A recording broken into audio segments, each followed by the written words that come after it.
Israel में America ने अपने जहाज़ों को तैनात कर लिया है। हॉर्मूज में लगातार हमले शुरू हो चुके हैं। तो क्या अगले 48 घंटों में ईरान, इजराइल और अमेरिका के बीच वापस से युद्ध शुरू हो सकता है?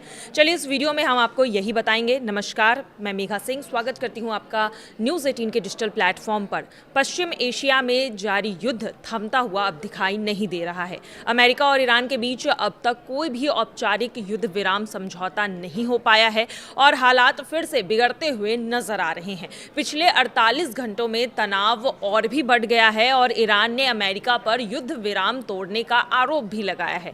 ईरान का कहना है कि अमेरिका ने दक्षिणी प्रांत हॉर्मुज़गन में सैन्य कार्रवाई कर संघर्ष विराम का उल्लंघन किया है। वहीं दूसरी तरफ अमेरिकी सेना की भी यहां पर जानकारी सामने आई है। अमेरिकी सेना की सेंट्रल कमांड ने सोमवार को यह दावा किया है कि उन्होंने दक्षिणी ईरान में मिसाइली ठिकानों और कुछ नौकाओं को भी हमला किया है और ईरान के मुताबिक ये नौकाएं खाड़ी क्षेत्र में समुद्री बारूदी सुरंग को भी बिछाने की कोशिश कर रहे थे और यही वजह है कि अमेरिका ने यह हमला किया। इसके जवाब में ईरान की रेवोल्यूशनरी गार्ड ने यह दावा किया है कि उसने अमेरिकी विमानों को भी निशाना बनाया जो कथित तौर पर ईरानी हवाई सीमा में घुसने की कोशिश कर रहे थे।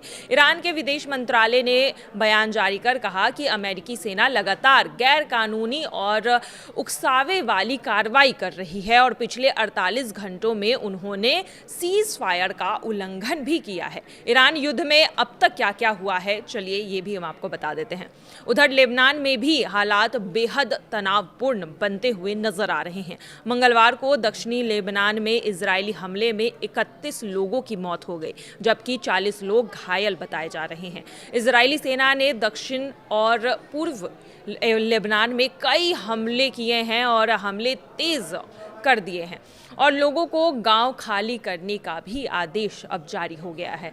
लगातार हो रहे हमलों की वजह से दक्षिणी लेबनान में दहशत का माहौल है। बड़ी संख्या में लोग अपने घर को छोड़कर सुरक्षित इलाकों की ओर भाग रहे हैं। बताया जा रहा है कि इजरायली जमीनी सेना भी लेबनान क्षेत्र के अंदर तक आगे बढ़ रही है। तेहरान से मिली रिपोर्ट के मुताबिक ईरानी अधिकारी अमेरिका की कार्रवाई को खुलेआम युद्ध विराम का उल्लंघन बता रहे हैं। उनका कहना है कि अमेरिकी हमलों के बाद अब वॉशिंगटन पर भरोसा करना मुश्किल हो गया है जिससे शांति वार्ता पर भी असर पड़ सकता है। इसी बीच ईरान की सेना के एक वरिष्ठ प्रवक्ता ने यह भी चेतावनी दी है कि अगर अमेरिका और इजराइल ने फिर से हमला किया तो ईरान पहले से कई ज़्यादा कड़ी कार्रवाई करेगा और व्यापक जवाब भी देगा जिसका असर क्षेत्र से बाहर भी देखने को मिल सकता है। वहीं ईरान के उपराष्ट्रपति मोहम्मद रजा आरिफ ने भी ये कहा है कि कई हफ्तों की पाबंदियों के बाद देश में वापस से इंटरनेट सेवाएं बहाल करने की दिशा में पहला कदम उठा लिया गया है। लेकिन इसी बीच अब जिस तरह से ईरान और अमेरिका के बीच हमले तेज हो गए हैं, सीज फायर टूटता हुआ नजर आ रहा है और अब देखना यही होगा कि ईरान क्या वापस से युद्ध शुरू कर देगा क्योंकि लगातार बीच में कई सारे हमले की खबर आ रही है। लेबनान में भी उधर देखा जा रहा है कि इजराइल थमने का नाम नहीं ले रहा है। लगातार लेबनान में भी हमले तेज हो रहे हैं। तो ऐसे में सवाल यही है कि क्या वापस से ईरान, अमेरिका और इजराइल के बीच युद्ध शुरू हो सकता है। फिलहाल की खबरों में आज के लिए बस इतना ही। बाकी की तमाम खबरों के लिए देखते रहिए न्यूज़ 18 का डिजिटल प्लेटफॉर्म। धन्यवाद।